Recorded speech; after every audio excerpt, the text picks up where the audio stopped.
የዛሬው ሐረግ ድራማ ብዙዎቻችን እንድናስብ ወይም ደግሞ የብዙ ሰው ልብ ይሰብራል ብዬ አስባለሁ። ብዙ ሰው ደግሞ ምናልባት የሆነ አተሳሰቡ ትንሽ ዝቅ ያለው ሰው ካለ ያኔ እናትና ልጅ በላካ በዚህ ልክ ነው እንደ የሚባል ነገር ውስጣችን ላይ እንዲመጣ ወይም ደግሞ እንድናስብ ያደርገናል ብዬ ነው ማስበው። ገኒ እዛው መንገድ ላይ ቁጭ ብላ ኤፉን እየጠበቀቻት ነበር። ኤፉም ደግሞ ከቤቷ እየወጣች መንገድ ላይ እየተገናኙ ነበር። ሲገናኙ ግን በጣም የሚያሳዝነው ገኒ ኤፉን የኔ ልጅ እያለች ያኔ በቃ አንዴ ግንባሯን፣ አንዴ እጇን፣ አንዴ ደግሞ በቃ ያልሳመችባት ቦታ የለም የኤፉን ማለት ነው። ሁሉም ቦታ ማለት ይቻላል ሁሉም ቦታ እየሳመቻት እኔ ልጅ ምን ነው እያለች ያኔ ልቧ እየመታ የኔ ልጅ ምን ችግር ገጥሞሽ ነው? ምንድነው? እንዴት ነው እያለቻት ነበር ገኒ። ኤፉም ደግሞ ገኒ እኔና አንቺ እኮ ጥሩም ነገር ይሁን መጥፎ ነገር አብረን አሳልፈናል። ስለዚህ አንቺን ማስቀየም አልፈልግም። እባክሽን ከዛሬ ቀጥሎ ይህንን አከባ ወይም ደግሞ እኔን ፍለጋ አቁሚ። እኔ ያኔ ሲመችኝ እመጣለሁ፣ ያለውን ነገር ደግሞ እነግርሻለሁ። ስለዚህ እዚህ መምጣት የለብሽም እንዳትመጪ እያለቻት ነበር። ገኒም ደግሞ ኤፉ ኤፉ የኔ ልጅ ምን እየሆንሽ ነው?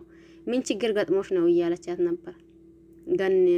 ኤፉም ደግሞ በቃ ነገርኩሽ አይደል እኔ ሲፈልግ እመጣለሁ፣ ያለውን ነገር በሙሉ ደግሞ እነግርሻለሁ እያለቻት ነበር። ገኒም ደግሞ እባክሽን በመጀመሪያ ራስሽ ነሽ፣ ከዛ በኋላ ነው ሌላው ሰው። አንቺ አሁን በዚህ ልክ ራስሽን አሳልፈሽ የምትሰጪያቸው ሰዎች ላንቺ ይሄንን ያክል ቦታ ይኖራቸዋል ብለሽ ታስቢያለሽ ወይስ ደሞስ እንዴት እየሆነ ነው ይሄ ነገር? እባክሽን ራስሽን ጠብቂ እያለቻት ነበር። ኤፉም ደግሞ አይ እኔ ስለኔ ምንም ነገር እንትን አይለኝም፣ ነገር ግን ደግሞ ያለውን ነገር አቅም ኖሮኝ ሁሉን ነገር ባስተካከለው ደስ ይለኛል። ስለኔ ያኔ ችግር የለውም። ማንም ሰው ደግሞ በእኔ ተከፍቶ ወይም ደግሞ ሆነ ነገር ሆኖ ማየት አልፈልግም። አግባብ ከሆነ ደግሞ ራሴንም አሳልፌ ለመስጣት ችግር የለውም እያለቻት ነበር። ከዛ ደግሞ በቃ ጨርሻለሁኝ፣ እኔ መሄድ አለብኝ፣ አንቺ ደግሞ እንዳትመጪ፣ እኔ እመጣለሁ፣ ያለውን ነገር ሁላ እነግርሻለሁ እያለቻት ነበር። ገኒም ደግሞ ያው የእናትነት ሆዷ አልረጋገም እያላትም ቢሆን ሌላ አማራጭ ስለሌላት በቃ እሷ እያለቻትን ገኒዬ ማለት እፉዬ እባክሽን እኔን እንደፈለግሽ አድርግኝ፣ ምሰድብኝም ከሆነ ስደብኝ፣ የፈለግሽውን ነገር አድርግኝ፣ የፈለግሽውን ነገር በይኝ እባክሽን እያለቻት ነበር። እኔ ምንም አልልሽም፣ ምንም የተቀየምኩኝም ነገር የለም፣ ነገር ግን ደግሞ አሁን ከዚህ ቦታ ሂጂ፣ እኔም ያኔ ሰው ስለጠበቀኝ መሄድ አለብኝ እያለቻት ኤፉ ያው ገኒ እየደጋገመች ብትጠራትም ግን ደግሞ ዝም ብላ መሄዷን መርጣ እየሄደች ነበር። ከዛ የሚቀጥለው ያፌትና ናታ ናቸው። ያፌት ወደ ናታ ሰፈር ሄደዋል። ያው ትላንት አይታችኋል ብዬ አስባለሁኝ። ተወግቶ ነበር አይደል? ያንን ደግሞ የተወጋውን ናታን እኔ እንዲሁ በማታ ወይም ደግሞ ከጀርባ ማጥቃት ሳይሆን እኔ ራሴ እንዲሁ ፊት ለፊት ሄጄ ይጠይቀዋለሁ እያለ ወደ ናታ ቤት እየሄደ ነበር። እየሄደ ደግሞ መሀል ላይ እየደወለለት፣ ከዛ ደግሞ እሱም ናታም እየወጣ ይሄም ደግሞ ከመኪናውን እየወረደ ነበር። አቶ ናታን እንዴት ና እስቲ እያለው ናታም ደግሞ አጠገቡን እየተጠጋ ነበር። እሱም ደግሞ ከመኪናው ወርዶ ወንድ ልጅ ማለት እኮ ከኋላ የሚያጠቃ ሳይሆን ወንድ ልጅ ማለት እኮ ፊት ለፊት የሚጋፈጥ ነው። አንተ ደግሞ እኔ ላይ ምን እያደረክ እንደሆነ አውቃለሁኝ፣ ግን ደግሞ ይሄ ወንድነት አይደለም። ወንድ ከሆንኩ እኮ እንዲሁ ፊት ለፊት ብትጋፈጠኝ ነበር። ከኋላዬ ይህንን ጥቃት ለማድረስ እየሞከርክ ለዛም ደግሞ ጨለማ ለብሳ እያለው ነበር። ምን እንደምታወራ ለኔ ሊገባኝ አልቻለም። ምን እያልከ ነው? ባይሆን አዲስ ትዳር እንዴት ይዞሃል እያለው ነበር ናታ። አዲስ ትዳር ጥሩ ነው፣ ምንም አይል። ይቺነ መሰለች ጨረቃ፣ ይቺነ መሰለች የልቤ ንግስት፣ ይቺነ መሰለች ውብ፣ ይቺነ መሰለች እያላ ብዙ እያወራ ነበር። ናታም ደግሞ አይ ጥሩ ነው እንደዛ ከሆነ እኔ ደግሞ ምናልባት አዲስ ትዳር የሚለው ምናልባት ብዬ ነበር እያለው ነበር። ናታም ያፌትን ያፌት ደግሞ እኔን አይ ናታ ማለት አይ አሁን እንደምታወራው አይደለም ፊቴ ላይ የሚታየው የህመም ስሜት እየታየብህ ነው። ግን ደግሞ ምላስህ ላይ ያው የፈገግታ ንግግር እየተናገርከ ነው። ፊቴ ላይ ደግሞ የሚነበበው ወይም ደግሞ የሚታየው የህመም ስሜት ነው እያለው ትንሽ አጠገቡን ጠጋ ብሎ ያው የለበሰውን ቲሸርት ትንሽ እያነሳው ሊያየው እየሄደ ነበር። ዞር በላት ጠጋኝ ብሎ እንዲሁ ሊገፋው ሲሆን ናታ ማለት ያፌት ደግሞ ቆስሎ እያመመው ብሎ ወደ መኪናው ላይ ታንሸራቶ ትንሽ ወደ መኪናው ሄዶ መኪናው እየተገደፈ አይዛ ያው እንትን ብሎ ነበር። ከዛ ደግሞ ይህንን ያደረጋችሁኝ አንተና ቢኒ ናችሁ። ከአንተና ከቢኒ ውጭ ማንም እኔን እንደዛ ሊያደርገኝ አይችልም እያለው ነበር። እባክህን እኔን ተወኝ። እኔ ስላንተ ሞታ ሳይሆን እንዲሁ የእያንዳንዱ እኔ አንተን መሞት አልፈልግም። አንተ የወሰድከውን የእያንዳንዱን እንድትመልስልኝ ነው የሚፈልገው። ስለዚህ አንተ ሞት ከማለት ሪፍት አገኘህ ማለት ነው። እኔ ደግሞ እንድትሞት ወይም ደግሞ አንተ ላይ ሆን አደጋ እንትን ማድረግ አልፈልግም። ስለዚህ ይህንን ካደረኩኝ ያኔንስ ማን ይመልስልኛል? ያንን ሁላ እያለው ነበር ናታ። ከዛ ደግሞ ባይሆን ና መኪናውን ግባና እኔ የምትፈልገውን ቦታ ላድርሳ። እኔ ጠላቴም ቢሆን እንዲሁ ተሰቃቅሎ ሳየው አልችልም። ስለዚህ ግባና ይወስድሃለሁ ፈለከውን ቦታ። ሰፈርህም ከፈለካ ሰፈርህን፣ ምናልባት ደግሞ ሆስፒታል የምትፈልግ ከሆነ ሆስፒታል ይወስድሃለሁ ናህና መኪና ውስጥ ግባ እያለው ነበር ናታ ያፌትን። ያፌትም ደግሞ ያው አማራጭ ስለሌለው በሰቶ ያኔ ቆስሎ በጣም ስላመመው በቃ ያኔ እኔ እያለ እጅ አልሰጣም ቢል ያው ኃይለኛ ነው እንደምታውቁት። እጅ አልሰጣም ወይም ደግሞ ማንም አያሸንፈኝም ወይም ደግሞ አልሸነፍም የሚል ሰው ነው ያፌት ማለት፣ በጣም ከባድ ማለት ነው። ስለዚህ አማራጭ ስለሌለው ደግሞ ያኔ መግባቱን መርጦ ናታም እየገባ ያፌትም ደግሞ እየገባ ያው የሚፈልገው ቦታ ግን ውስጥ ከገቡ በኋላ አይ ትንሽ ከዚህ ሰፈር ትንሽ አውጣኝ እንጂ ከዛ በኋላ የሚመጣ ሰው አለኝ ያ ሰው እንትን አደርገኛል። ግን እባክህን አንድ ነገር ልጠይቃ፣ ምናልባት በእጄ ገብተዋል ብላ የሆነ ነገር ለማድረግ እንደትሞክር እባክህን እያለው ነበር ያፌት ማለት ነው። ናታ ደግሞ እንዴ አንተ ሰውዬው እኔን የምታስበኝ እንደ ሕፃን ልጅ ነኝ እንዴ የምታስበው? ወይስ ደግሞ እንዴት ነው የምታስበኝ? እኔ እንዳንተ አይነት አረባኔ አይደለሁኝም እያለው ያው መኪናውን ማሽከረከር ጀምሮ ነበር ማለት ነው። ከዛ የሚቀጥለው ጽናት እንደሚታዩት ወይም ደግሞ እንደሚታውቁት ለወንድሟ ተብላ ወይም ደግሞ ለወንድሟ እንትን እያለች የምታደርገው ነገር የለም። ወንድሜን ለምን በመጥፎ አይነት አዩብኛላችሁ እያለች ማለት ነው። ከዛ ደግሞ ያቺ ማናት ሉሊት የሆነ ምግብ ላይ እንትን የሚያደርግ ነገር ጨምራለች። ከዛ ሉሊት አንዴ ወደዛው አንዴ መጸዳጃው እየተመላለሰች ነው። ከዛ እያለች በኋላ ላይ ደግሞ በቃ ሽኮኩም እያለች ወደ ሳላውን እየመጣች ነበር፣ ወደ እነሱ ማለት ነው። ወደ እነሱ እየመጣች ባለበት ሰዓትና ቤዛ ለምንድን ነው ሉሊት ወደ ሆስፒታል ማን ሄደው ነገር እያለቻት ነበር። አይደለም አልሄድም፣ አሁን ምንም ነገር ሳይሆን አይኔን መጨፈኝና ማተኛት ብቻ ነው የሚፈልገው፣ ምንም ነገር አልፈልግም። አሁን ግን ትንሽም ተሽሎኛል ስትላት ያው የጽ ስልክ የሆነ ቴክስት ይገባል ማለት ነው። ቴክስቱ ማን ነበር? ቴክስቱ ኤፉ ናት። ከዛ ደግሞ ቴክስቱ ሲገባ ምን እያለች ነበር? በቃ እናንተ እንትን በሉ፣ እኔ ደግሞ ትንሽ የሚደርሰው አለኝ ልሂድና ልምጣ እያለች ነበር።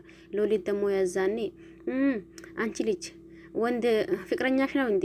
ወንድ ልጅ ደግሞ ሲደውል ወይም ደግሞ በአንዴ መገኘት የለብሽም። የሆነ ቀብረር በይ፣ ራስሽን እንትን አድርጊ፣ በኋላ ደግሞ ዝቅ አድርጎ እንዳያይሽ እያለቻት ነበር። በቃ ቴክስት የሚልከው ሁላ ወንድ ነው ማለት ነው እንዴ? እኔ ለራሴ ያውቃለሁኝ። ባይሆን እዛ ህመምሽን አሳሚሚ እያለቻት ነበር። ከዛ ያው ጺም ወጣች። የወጣቸው ቴክስት ያደረጋችው ኤፉ ነበረች። ስለዚህ እሱዋ ስትወጣ ደግሞ እንዴ ቢኒና ጺ ታረቁ እንዴ ቤዛ እያለቻት ነበር። ቤዛም ደግሞ ዝም እያለቻት ኤፉ ማለት ጽ እንዲሁ ነፍስሽ አይማር እያለች ነበር። ያ ማለት ደግሞ ያው በሎሊት ያደረገችው ነገር ቤዛ ስለሚታቅ ማለት ነው። ከዛም ይቀጥለው ማለት ጽና ኤፉ ያው ተገናኝተዋል። ጽና ኤፉ ሲገናኙ ኤፉ የለበሰችው ምንድነው ስሙ የሆነ በቃ መለዩ የሚባል ነገር እሱን አድርጋለች።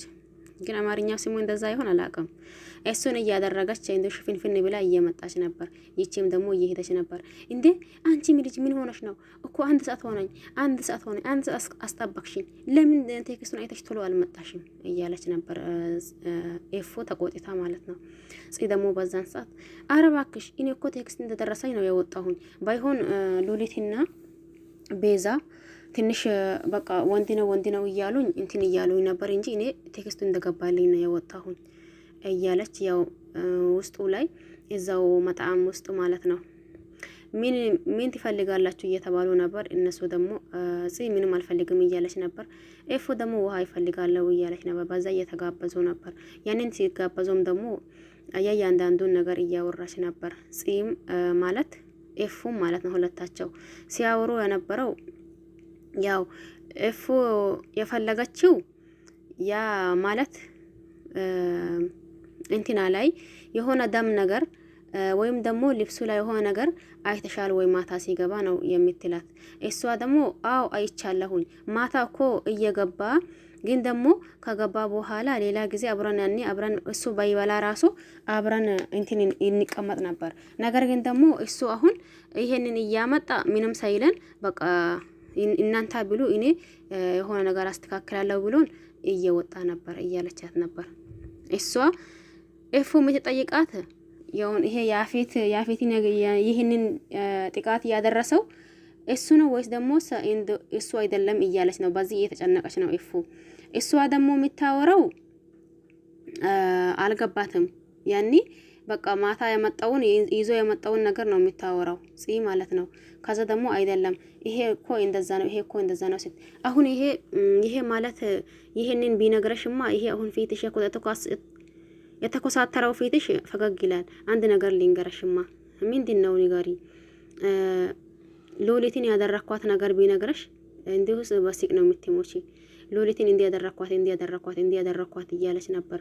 እሷም ደግሞ ያው ይሄ ነገር ስላልተዋጣላት እሷ ያፈለገችና የናታን በዚህ በሀፌት ጉዳይ ናታ አለበት ወይስ የለበትም እያለች ነው። ባይሆን ቤተሰብስ እንዴት ናቸው እያለቻት ነበር።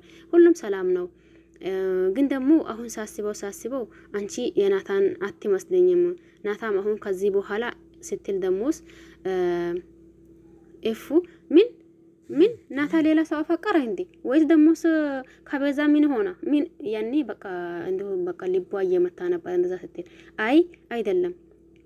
ቤዛም ደግሞ ትላንት የሆነ ነገር ስትነግረኝ እኔም ደግሞ የሆነ ነገር አውርቼ ነበር። ግን ደግሞ በቃ ቶሎ ብዬ ተመለስኩኝና ጽ ማስታወስ ጀመርሽ እንዴ ስትለኝ አረ አይደለም ግን አባትሽ ሞተዋል ነው እንዴ ብዬ ወደ ኋላ ተመለስኩበት እያለቻት ነበር። ጠይብ ጽ እንዴ ማለት ቤዛ እንዴት ናት? ቤዛ እኮ ጥሩ ናት። ያው ለናታም ደግሞ የእያንዳንዱ ሁሉን ነገር ነግረዋለች። ምን ነገረችው? ያኔ በዚህ በፊት እኛ እሷን እንዲ ደፈራት ምናምን እንላለን ያለውን ነገር በሙሉ እየነገረችው ነው። ነገር ግን ደግሞ ያረገዘችው ልጅ የነበረው የናታን እንደሊሆነ ነገራለች። ከዛ ደግሞ ናታም ደስ እያለው ነበር እያለች ነበር ነው እንደዛ ነው እንዴ እያለች ባይሆን ናታ ማታ ሲገባ እጂው እንዲሁም ደግሞ ልብስ ላይ የደም ምናምን ነገር ነበረው እንዴ ትላታለች ኤፉ ጽን ማለት ነው። እንዴ ምን እያልሽ ነው ስትላት አይ ያፌት በጣም ተጎድተዋል፣ ያንን ደግሞ ምናልባት የናታ እጅ ካለበት ብዬ ነው ትላለች ኤፉ። ኧረ እባክሽ አንቺም ራስሽ የኔን የወንድሜን ልክ አታውቂውም ማለት ነው፣ የወንድሜን ልክ አታውቂውም ብላ ያው ተቆጥታ በቆጣ ተነስታ እየወጣች ነበር። ያው ጽም ደግሞ ማለት ኤፉም ደግሞ ጽ እያለች እየሮወጣች ያኒ ተከተለቻት። ከዛ ደግሞ ሳይገናኙም ቀሩ። መጨረሻ አክባብ ደግሞ የኤፉ ወንድም ዳግም እናም ደግሞ ያፌት የአክስት ልጅ ማለት ነው።